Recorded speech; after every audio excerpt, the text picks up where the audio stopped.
Hi, everybody.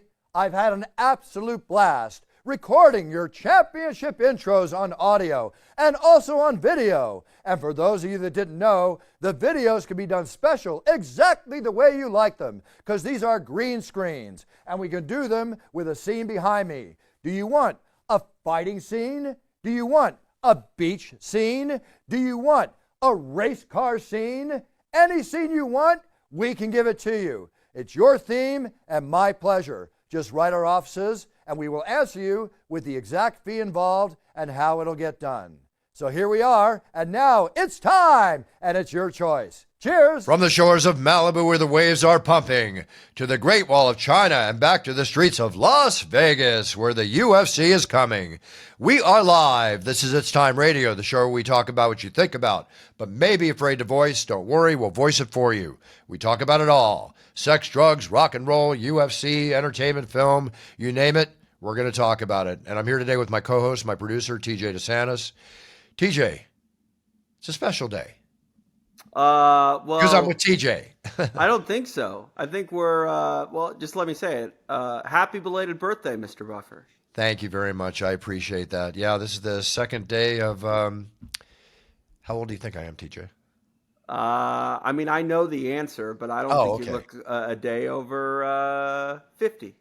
Well, I didn't ask that, but I appreciate that very much. Thank you. I just turned 68 years old, so. I think that's crazy, Buffer. Like, you are 100% timeless. You know, you are. The only thing that I can tell your age is your fighting or your fight introductory style on old UFC broadcasts. Because your style has evolved so much over the 20 plus years. And, thank you. You know, I'm jealous you have hair to begin with, but even more so, it's still got color in it. You've got a very nice aged gray to you, but we can still all tell that you got that color there. Salt and pepper, baby. Salt and pepper. And who doesn't like anything with a little salt and pepper?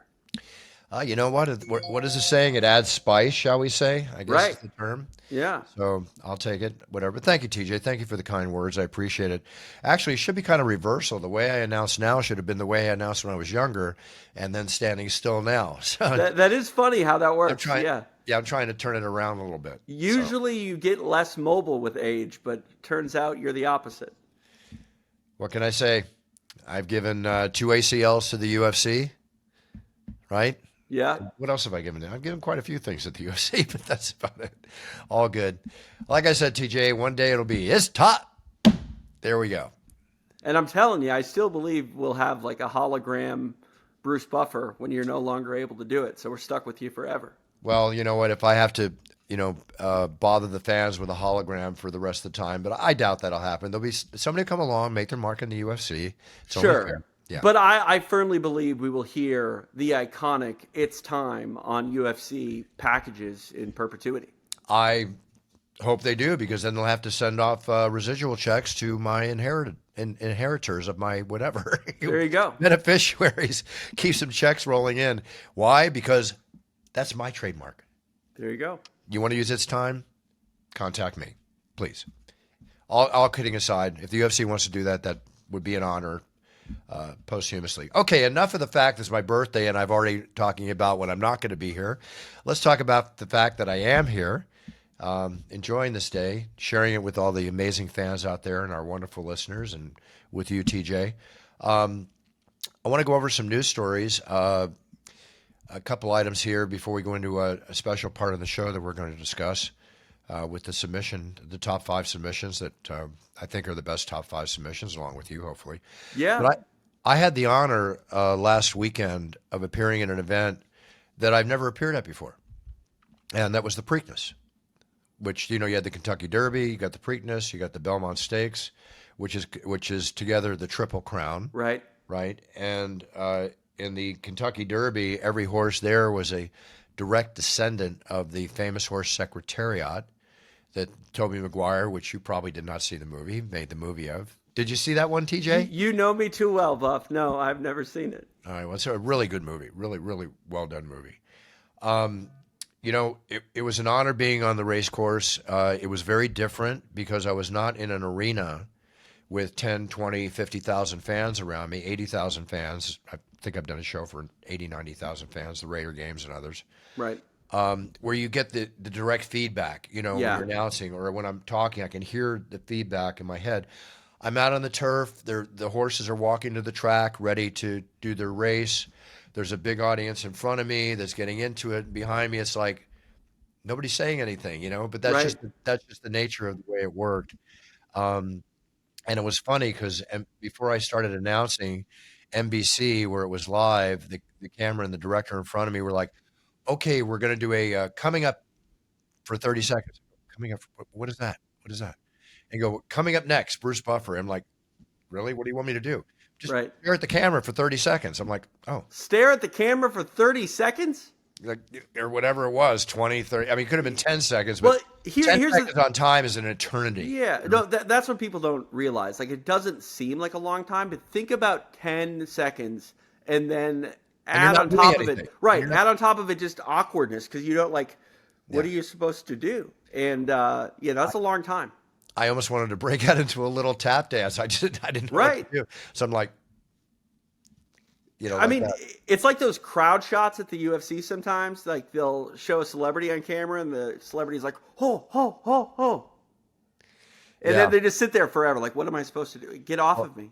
It beats one of the crowd shots I saw at the 315 press conference before with the guy making that lewd motion. Why was he not kicked out? I don't get, if that's just not an example of the classness out there. Yeah. I mean, and you think that I'm so sick of everybody thinking they're going to go viral with something on, YouTube the problem is though, Bruce, media. They do go viral. And I don't know who's to blame. Is it us? Are we just attracted to lowest rung humor? And that's why it is perpetuated and things like this still happen. By the way, just real quick, congratulations. You're officially a YouTube partner. I don't even totally know what that means. So we should tell everyone, if they're watching this on YouTube, to click like and subscribe. Apparently that helps. But algorithms are a problem. I don't like algorithms. And we are forced to sort of act and feed into how the algorithm works. But the algorithms work the way they do because that's how people browse content. And it bothers me because it's a product of what we consume, and we consume things that personally, Bruce, more often than not, I'm like, this is stupid. Yeah, again, it's Greek to me. Okay, I mean, you know it, but I brought on a specialist to help us with that. Yeah, and when he's explaining to you and I'm like, this is why I pay somebody. Well, I mean, you asked me to translate what he says, and then I try to say something, and I'm like, Justin, just tell Bruce what you mean again, because I don't even know what you mean. I'm just a radio guy, Buff. When did radio turn into TV? I don't know, but you know what? If this turns into a monetization or whatever, I'll be a happy guy. It'll pay the bills that I had to pay to make it happen. So we'll see what happens. For sure, but it's just so weird. It's just so because you and I were talking about when we started this show. You were 52 years old. I was. It's been 16. What has it been? 16 years. Wow. Yeah. Wow. I was a young man. I could barely rent a car, I think.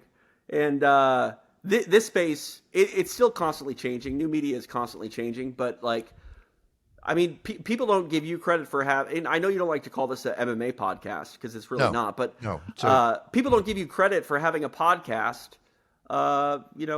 long before that was a normal thing.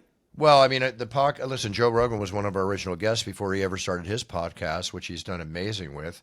I was never really into monetizing the podcast. It's always been a personal pleasure and experience to do it with you and just enjoy talking about. Right. We're hanging out. Everything, hanging out, everything going on in the world. And, we used to have the old relationship show before the Me Too movement with Sammy and all that. We've gone through a lot of changes on the show.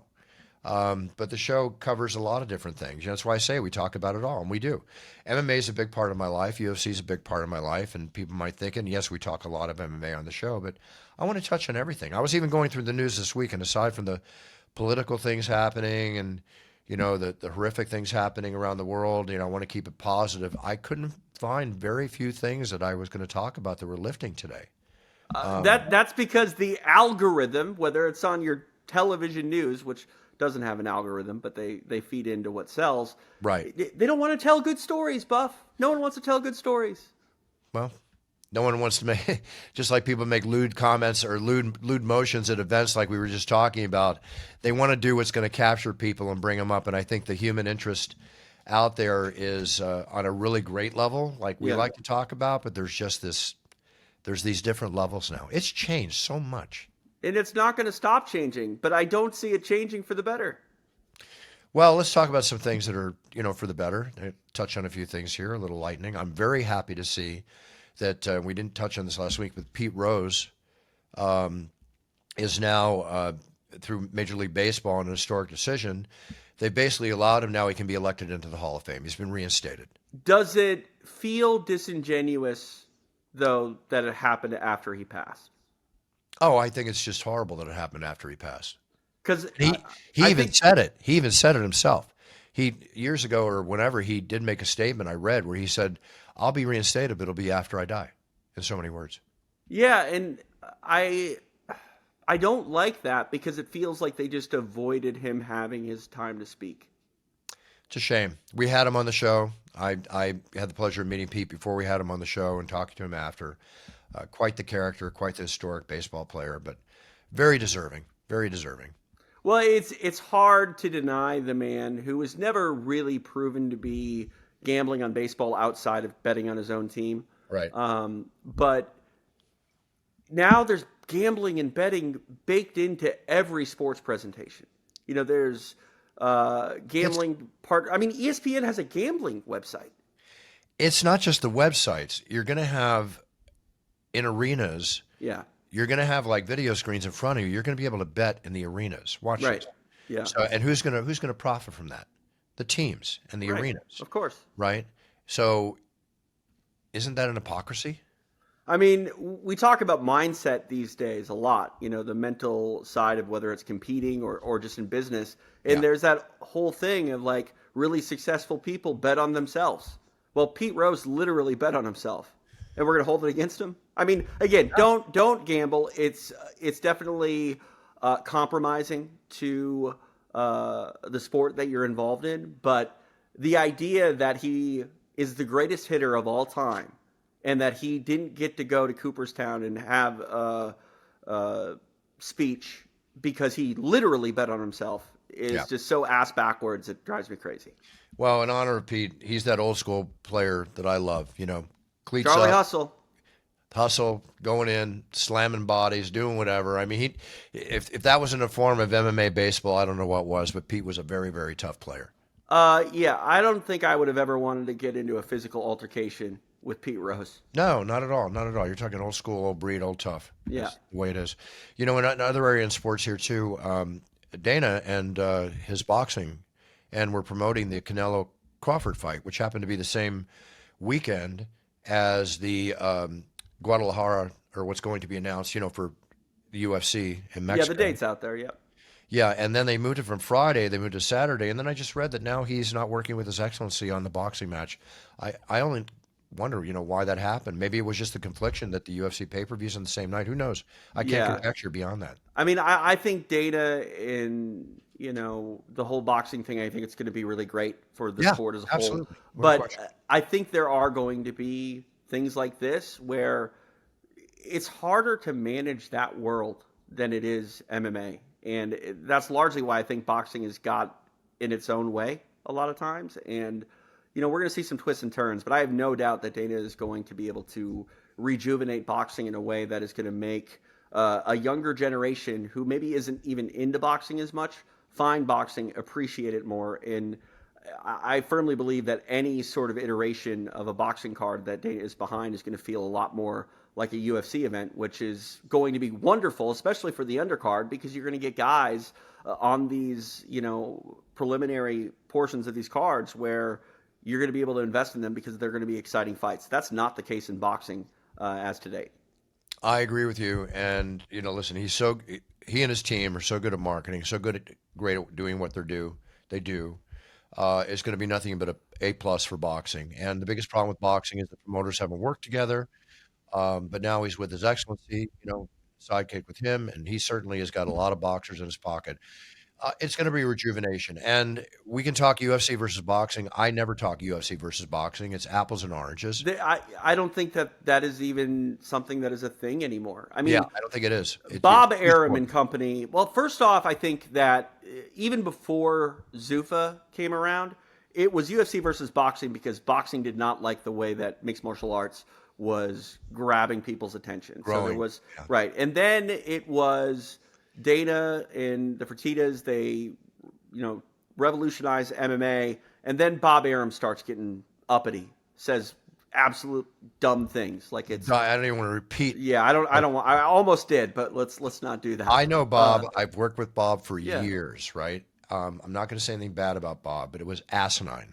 Yeah. Not just what he said, but some of the things that the fine commentator Jim Lampley said too. Sure. And Jim, I've known Jim for years. We've had dinner. We talked about UFC and just old school. They couldn't quite come over. I can name a number of personalities like that, but I think they all understand now. And the first one to come over of note was Mark Ratner when he left boxing to come and become the commissioner for the UFC. And that startled everybody over in boxing. I remember when it happened, Buff. I was like, wait, what?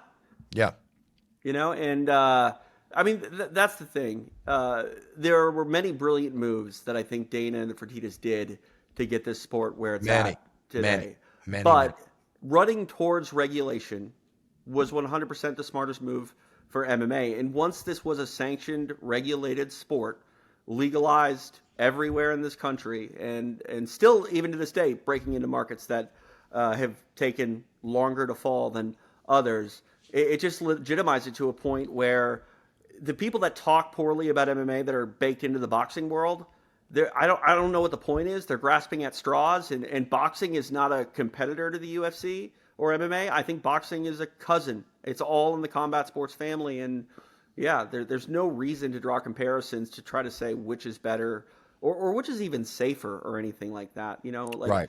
Combat sports inherently is dangerous, and I think that was the last time where MMA and the UFC in particular kind of needed to be compared to boxing in the sense that there was still this opposition of allowing MMA in certain places, but those same places had boxing, and the statistical numbers were there to prove, well, if you're not allowing MMA because it's not safe, but you allow boxing, you're just you're grasping at straws to try to keep MMA out of your market. I agree. Listen, it is what it is, and there's more to come. And you talk about new territories. Of course, one of the key territories opening up is Baku, Abadjarian, if I ever get that last name correct. Azerbaijan. As usual, when I get there, I'll have it down. Absolutely. But, I'm looking forward to the, and I'm kind of kidding, I'm looking forward to the 25, 30-hour trip. You'll be in business class, Buff. You'll be in a hotel at 45,000 feet high. You'll be fine. I have a 7-hour layover. I mean, that sucks. There's no way you can dress up a 7-hour layover. I'm sorry. Hey, listen, all kidding aside, don't cry for me. I get to go be at my favorite sport. I get to go sit in a great seat. I get to announce the greatest fighting warriors in the world. And I've been doing this for over 29 years, and I have nothing to complain about, even if I do complain a little bit about travel, because it definitely is the hardest part of the job. Speaking of travel, mm-hmm. The Newark show coming up in 2 weeks. Yeah. Have you heard what's going on at the Newark airport? Yeah. It's disconcerting, to say the least. And I heard that they were trying to update their equipment, but even once all the pieces are in place to update that, it's going to take 4 years to do it. I'm still going to take the chance and fly in because, I could fly into JFK in New York, and, then I've got an hour and a half drive to get to the hotel, possibly 2 hours of traffic. It's just, this is the part that, and again, I may sound like I'm complaining, but I'm not complaining because I love what I do. Mm-hmm. But this is, if you want to say, what is the bitch of a job? This is the bitch of a job. I mean, anytime anybody asks me about how I like my job, I say repeatedly, I feel like I don't get paid to do the job because I love the job so much, but I definitely could handle a raise for how much I just like to travel. And I love visiting places, Buff, but it's that process of getting into a metal tube and wasting a whole day, because I don't care how long a flight is, even if it's just an hour sometimes, but the inconvenience of doing so, it sets you back, and it sets you back more than anyone would think if they're not familiar with traveling. Yeah, well, sitting down in a tube and then sitting down in a car and doing all that, and we can go on and on and on. But the moment I walk in the octagon, the moment I walk in the arena, the moment I see the incredible fans and feel their energy, then it's like, hey, this is it. This is what it's all about. Do you ever get a depression when you get done with a show that is a great show, and then you realize, oh yeah, it's 18 hours back home now? A depression? Yeah, like such a high to almost a this is tedious. I gotta travel all day today. Yeah, I wouldn't call it a depression. I mean, I'm on an adrenaline rush after a show, but then you're enjoying it. You're feeling the adulation of the crowd and the excitement of the event, and again, the great warriors that I get to watch do their thing, and doing what I love to do so much. It's a real high. And then you come down from that high and you realize, okay, now I got to get up so at many cases, I get back to the hotel. It's like, oh, I got to get up in an hour and a half, 2 hours. Yeah. Go to the airport for 2 hours, fly for 6 to 20 hours. Yeah. Get back and can't wait to get home. Well, what's crazy to me is I think Anik tries to take the first flight out after an event. Like if he's in Vegas, he's trying to get on a red eye at like 12:30 in the morning. Yeah. Well, God bless John. He wants to get back and, his wonderful family and do what he, and see his kids and everything. So I mean, I love my family too, Buff, but like there's nothing worse than being up all night working and then taking a red eye home. And then when I see my family, I don't want to talk to anybody because I'm so tired. I've done it many times, TJ, many times, but you're coming home to a family. I come home and chill out. That's when I love NFL Sundays. I'll tell you one thing. It's great to come home and know I got some football to watch because that's my favorite sport to watch outside of UFC. Yeah.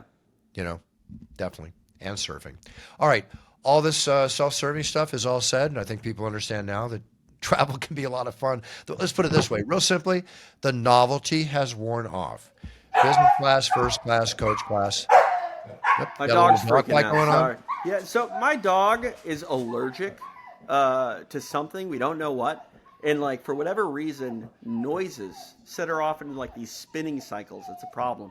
I apologize. Very cool. That's the cutest. She's running around in circles. My German Shepherd used to chase his tail all the time. Crack me up. Listen, another thing, the Topps Fanatic cards. Correct me if I didn't talk about this recently on a show. These Fanatic cards that have been released, the Topps Royalty UFC cards, I signed 500 of them. They're limited, 1 of 1, 1 of 2, 1 of 5. They've been selling on eBay for incredibly crazy prices. Yeah, I mean, you know better than anybody, the market on those things is really dictated by, what people are willing to pay. And, I just love the fact, we've talked about this a lot, I just love the fact that these card makers are actually making collectibles. So the value, while it's not preset, you can guarantee collectability just because of the rarity. And I mean, I have a whole Foot Locker of baseball cards, Buff, that I spent hundreds of dollars on as a kid, and I don't think there's probably $100 worth of collectibles inside of that box. Yeah, you were buying the time they were all paper. Now they're coming out now, aside from the vintage cards that I like to collect. These cards are limited. They're going in value. My personal cards are sold for anywhere from $1,500 to $2,000. That's crazy. The 1 of 1 they claim will go for $10,000 to $20,000. I'll believe that when I see it. And then aside from me, a John Jones card, a Conor McGregor card, the Dana White card. Dana White and I had a card. It was just the two of us and our signature and our picture, and that sold for, I want to say it sold for $2,800. Wow. That's crazy. And, 15 years from now, you might add another 0 after that number. You don't know. Well, look at what Pokemon cards and all them are going for. Anyway, I encourage anybody out there, the limited cards, the UFC cards. I mean, I've got their first issue when they came out back in 2099, whenever it was, when they first issued the cards. Or 2009. I think it was like 2008, 2009. Yeah, 2009, excuse me. And the values on those are just through the roof. So anyway, if we talk collectibles, I encourage anybody, if you're a UFC fan, which I assume you are if you're watching the show, which is probably predominant. Maybe not. It's not an MMA show after all. No, we've got a lot of non-UFC people. We get emails from them all the time. So let's go ahead and talk about one more thing, and then we're going to go into the submissions. They're making a movie about John Madden, the football coach, Yeah. and the Monday Night Football commentator, who was just amazing. Not Monday Night Football, No. Sunday Football. Yeah. I love listening to John Madden, but Nick Cage is playing John Madden. Nicolas Cage. That's a weird casting decision. He looks amazing. Yeah. And Christian Bale is playing Al Davis. That'll be good. That'll Yeah. be good. The makeup on these guys, it's uncanny. Yeah. It really is uncanny. And, oh, by the way, at the Preakness, speaking of football, Ray Lewis came out to me and said hi, gave me a big hug. This guy could still put on pads and get out there. Ray Lewis from the Baltimore Ravens could still get out there and compete today. He's just in phenomenal shape. And Cam Newton, you know Cam Newton? Of course. Tall, dresses very flamboyantly, really, really cool. Super, super nice guy. And I met the offensive line of the Baltimore Ravens and Kay Flowers and all just really nice guys. Can't wait to start playing football. But these offensive linemen, geez, are they huge. So my question is, you mentioned all the races that make up the Triple Crown. You got the Preakness out of the way. Are we going Belmont and then ultimately Kentucky Derby for you, Buff? Are you going to get the Triple Crown? No. The Kentucky Derby was the first week in May. No, I don't mean this year. I mean ever. Like it doesn't have to be in a single year, but now you got to get those 2 appearances under your belt so we can call you a Triple Crown winner. Well, there's kind of a competitive thing there. When you sign with Preakness, you're not supposed to do the Kentucky Derby or the Belmont Stakes. Well, how long does that last? Well, till next year. So right. So you just got to do it consecutive years or within the same decade. We'll call it. With all due fairness and respect to everybody, first come, first serve. So we'll see what happens. Right, but I mean, you got to get second and third in there. I'm trying to get you the Triple Crown, Buff. Come on. Hey, do you know how many events I get offered, which I won't go into, that I have to turn down, pleasurably so, because Buffer, I have a UFC that weekend? The old saying of you can lead a horse to water, but you can't make it drink. That's what I'm thinking about right now. I'm trying to lead you to the Kentucky Derby and the Belmont Stakes in years coming up. If it happens, I'll be there. How's that? Okay. What do you want me to say? I don't. Yes, TJ, I would love to do those. If they yes, want to talk TJ, to me, I would love to do them. I would you. love to do every major sporting event and entertainment event around the world. It is a bucket list goal, and all I can say is that I'm nothing but honored and humbled by the fact that they would love or like for me to be there. So, if I get called, I'll be there. How's that? I mean, you'll entertain anything. You won't do anything. No. But I do remember you doing the World Series of beer pong. That's it. And when I did it, I had no idea what beer pong was, because beer pong wasn't a thing for me when I was in my teens. You know, it was not even a game. It cracked me up. But I had a lot of fun doing that. I did a number of the events. I did a number of those. Hey, the Emmy Awards. Got to give Dana White, Craig Bassari, Zach Candido, their whole team, a lot of credit. The Noche UFC show won 2 of the 2025 Sports Emmy winners. Yeah, and well deserved. I mean, this is the thing, getting back to my algorithm discussion, I don't like how quickly the news cycle is these days, because we seem to forget about things almost as quick as they happen. But that show Inside the Sphere, or Inside Sphere, was definitely out of this world. Dana said it was a one and done. I hope they do it again. But what it must have been like to be in that building, I don't think anybody can even describe. But even watching it on television, Bruce, it was like, how often do you watch something on television and then walk away from it saying, I feel like that was a once in a lifetime experience on television? That's the way I felt. So well deserved. It's the way I felt when I was inside, and very deserving. But congratulations to them. I mean, when you think about it, what sporting event for production has won an Emmy? You know, well, I'm sure there's a category that's out there, but I mean, right? Yeah. But fighting wise, I can't think of any fighting event that's ever won an Emmy. And honestly, it's going to be very difficult for anyone to win that award by outdoing the UFC and what they did in Sphere. You know what I mean? Like, obviously someone is going to win that award moving forward, but the effort and the execution of what the UFC's production team did on that night at Noche is probably not going to be matched ever again. And if it is, I probably think the UFC is going to be the ones that do it. Exactly. All right. Entertainment-wise, I highly recommend people watch from the beginning Mobland on Paramount Plus. it's just with Pierce Brosnan and Tom Hardy. It's just going into like its 6th or 7th episode. And it's just Are we phenomenal. talking like Mexican or not Mexican No, mafia, English, Italian mafia? English. Okay. Yeah. Okay. You might need subtitles to understand some of the way, when people are talking at times. That reminds me of The Ultimate Fighter when Michael Bisping was on. They gave him subtitles, and I thought it was the most offensive thing ever because Michael's not hard to understand. Yeah, I agree, but I highly recommend it. Let's end the show with the top 5 submissions that we were talking about this, and you asked me what my thoughts were. UFC fans out there will get this. I'll explain it. So let me set this up real quick though, because Go UFC. You mentioned Dana's interest in subsequent project in boxing. Dana's put a lot of money and investment to the sport of Brazilian Jiu-Jitsu. The Fight Pass Invitational is coming up next Thursday night. That's May 29th in Las Vegas. You can watch it live on UFC Fight Pass. So with that in mind, you and I were kicking around some of your all-time favorite submissions, and I thought we'd go down the list. Okay. Number 1. This is back. Hang on, wait a second. Are we gonna are these in order, Buff? Like, is number 1 like your favorites, or is it no particular order? I could put them in order, but in all fairness to all of them, let's just go top 5 and treat them equal. How's that? Okay, I like it. All right. So the first one I want to talk about, and this is going back to let's go chronologically. 2005. Matt Hughes rear naked choke versus Frank Trigg at UFC 52. Yeah, now this is one that is you got to make sure you got the right one, because Hughes fought Trigg twice. He won by rear naked choke both times. Trigg hits him low. Matt's clearly hurt. Referee Mari Yamasaki, he just says keep fighting, and it looked like Trigg was gonna tap out Hughes with a rear naked choke, and then we obviously saw what happened. Reversal. Was there a more powerful, stronger sort of bully, if you will, than Matt Hughes? No. Matt Hughes definitely had that at that time for sure.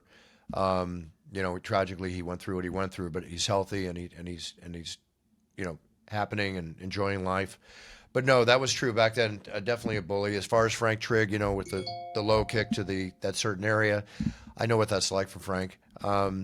So my own experience. But anyway, Hughes overcame the low blow. He slammed Trigg, secured a rear naked choke, and defended his welterweight title. And the comeback it was a legendary rivalry. It was a massive moment, and it was there. Next one I want to talk about is let's go to 2011, UFC Fight Night, the 24th fight night we've ever had. I don't even know how many we've had since then, but it was Chan Sung Young's Twister versus Leonard Garcia. The Chan Sung Young we call the Korean Zombie.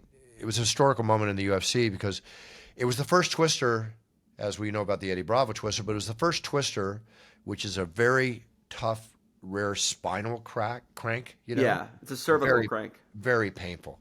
Submitting Garcia in a really, really thrilling fight. And it was just a very unique moment because the build up to it when he finally did it, and the commentators from Mike Goldberg and who he was working with just were off the hook. It's happened a couple of other times since the Korean Zombie hit it. And honestly, I think Leonard Garcia didn't really know what was happening, because we've seen Bryce Mitchell hit it, and we've almost seen him hit it multiple times. To get that sort of ride on the back, because you got to give up a hook, so your hooks are on one leg. People see that coming a mile away, and then you basically have to get their arm around the back of your head. It's a tough submission, and I think that's why it was so unique. Is Zombie hit it with Leonard Garcia not having any idea what was coming his way, and nothing. No, and it was, you look at Leonard's face, and it's like, I better tap. Right. John Jones standing guillotine against Lyoto Machida. Oh my 2011 at UFC 40. There are certain submissions, Buff, that are disgusting. That one was disgusting. You can almost see a man's neck break. It's crazy. John Jones had a highlight that we'll see forever. When I think about how good John Jones is and what he's done in the UFC, that might be the one clip that I would show to be like, yeah, this guy will just submit you and drop you on your face. Yep. Well, it's a technical rarity and has a lot of impact. And, Machida's got 2 highlights that we know of. Yeah. Going back to 2015, Ronda Rousey, who put women's MMA on the map, thanks to, all the great fights she had and the it factor she had and everything back then. But her armbar against Kat Zingano which was done in 14 seconds at UFC 184 in 2015. The fastest in the UFC title fight history. The speed, the accuracy.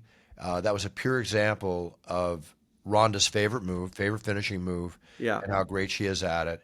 I've never seen anybody pull off a better armbar than Ronda Rousey. You know, it was interesting, too, because Zingano is a black belt in jiu-jitsu, but she got so aggressive, basically ran into it, and Ronda got the armbar, but it wasn't that traditional armbar that we'd seen from her, which was just, like you said, beautiful and so quick.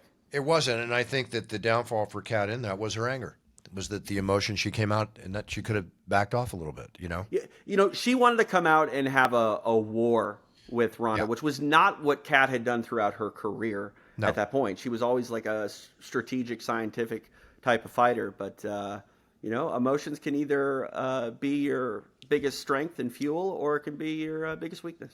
I agree. I agree. And then the last one that I want to mention is one of my favorite fighters, you know, Nate Diaz, who doesn't love the Diaz brothers. I watched Scarface the other night, and I can't help but think of the Diaz brothers when you hear the Diaz brothers, you know, mentioned in that movie. I always think about the two of them. But his rear naked choke versus Conor McGregor, you know, which obviously is one of the biggest fights in UFC history, UFC 196 in 2016, with the notoriety and the fan base of Conor walking into that arena along with Nate's fan base. It was a very iconic choke. And it was a rivalry, so with the build-up to that fight was so huge. You know, again, give it to Nate Diaz, two of the electrifying personalities in the UFC. You know, that it built for it, and it worked. Were you surprised, MFer? Was I surprised? Yeah. MFer? Don't you remember? He got on the mic. Oh, yes. Got that. Well, leave it to Nate or Conor to not say a curse word or two in their post-fight interviews. Which you know how I feel about that, but I hear you, but I'm just having fun. Yeah, no, it's all good. It's all good. It's good. I thought you were calling me an MFer. I was trying to figure out why. I mean, I was, but that wasn't. Never mind. I got it. Just joking with. It's all good. Okay, two things. Number one, speaking of Conor McGregor, they're making Roadhouse 2. Really? Gonna make it. I read they're making another. And Guy Ritchie supposedly is going to make it. Huh. Interesting. You wonder why, but it was at the time, unless it's been beaten, I think the most watched movie on Netflix. Prime, Amazon Prime. Or Prime. Yeah. Excuse me, Amazon Prime.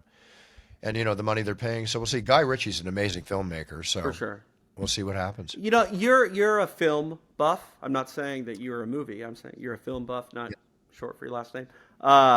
Do you feel movies are coming back? Because I'm a firm believer, despite not having seen a lot. That's my caveat here. But I do feel like movies in the 80s, 90s, 70s, you know, prior to that, there were more substance to those films than we've seen in films post 2000. Characterization, scripting, everything. Yeah. Do you feel like quality films are coming back? Teetering back. It's still, you know, the CGI and, you know, just I watch movies and I wonder why they even made them, some of the movies I watch today. But yeah, there's many, many fine films. And you don't have to spend a tremendous amount of money to make a film these days. But let's put it this way. I feel that and I hope for that. I really do. You know, the fine scripts, the characterization, the fine film, acting, the whole bit. So I hope so. I feel like that's probably the case. If you look at the Oscars last year and the top nominations for Best Film, they were all, you know, heavily scripted, characterized, plotted scripts.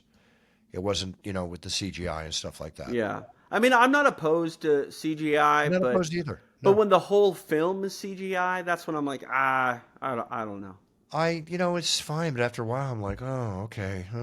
I just wonder, Bruce, if we're looking at a film world in 20 years where it's just all AI. There's not a single actor in it. You know, I don't know. I'll say it once, twice, three times. I'll say it again. AI is an amazing thing, but I think it's going to be very detrimental to society in certain ways.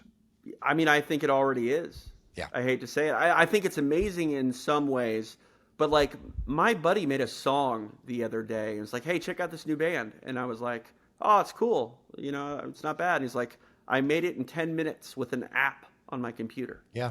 And I'm just like, and like maybe I shouldn't look into that, Bruce, but like I feel like it's just hollow. Even if you write the lyrics, but if you aren't singing the song or playing the instruments, it just doesn't feel the same way that a song that was recorded and laid down by an actual musician feels.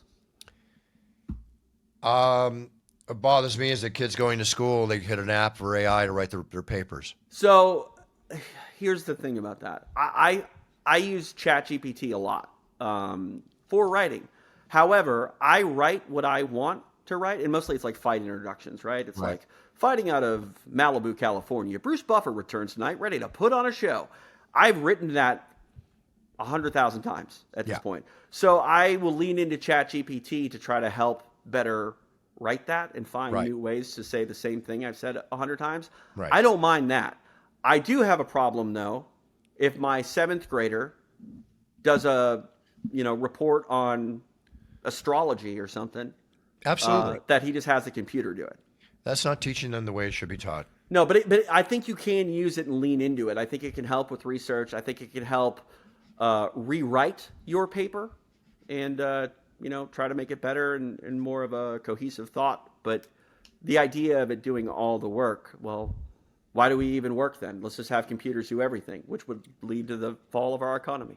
I'm hoping for the best, as I'm hoping for the best in a lot of different things that are going on today. All right, TJ, I want to go train for a couple hours and get ready for some barbecue this weekend. Ooh, barbecue. Well, I mean, somehow whatever's going to happen. Well, it's your birthday weekend, technically. Yeah. Are you to celebrate? You going out? No, low key. I'm going to enjoy the fact that I'm home. All right. Which is enjoyable. So, Memorial Day weekend's a heavy travel weekend for a lot of people. Oh, I forgot it's Memorial Day. Huh. Mm-hmm. Yeah, all right.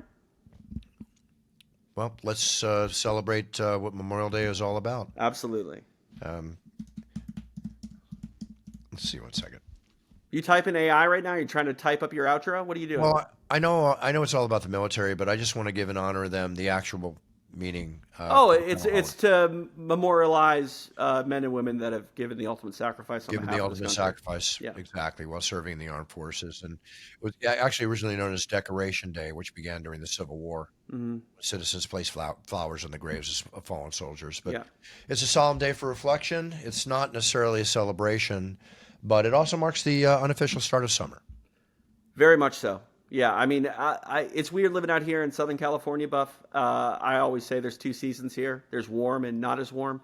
But living in the Midwest for majority of my life, Memorial Day marked the day where, hey, maybe I can actually get out some shorts. Maybe we're going to be all right here and not have to live inside for every day. I'm in shorts right now. It's a sunny, beautiful day outside here in sunny Southern California. All right, TJ, what's up for your sign off here?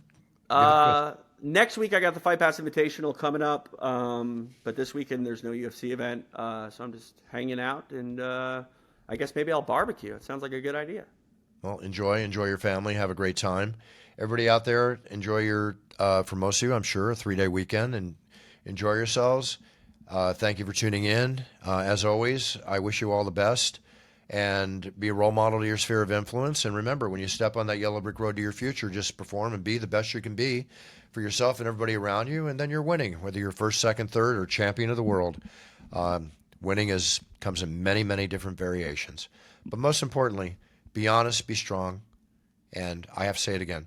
In this society in which we live, we need role models. So let's start with ourselves. It all comes within. Have a great time, everybody. We'll be back next week. Thank you so much for tuning in. Big cheers, no fears, forever. Bye-bye. Buffer out.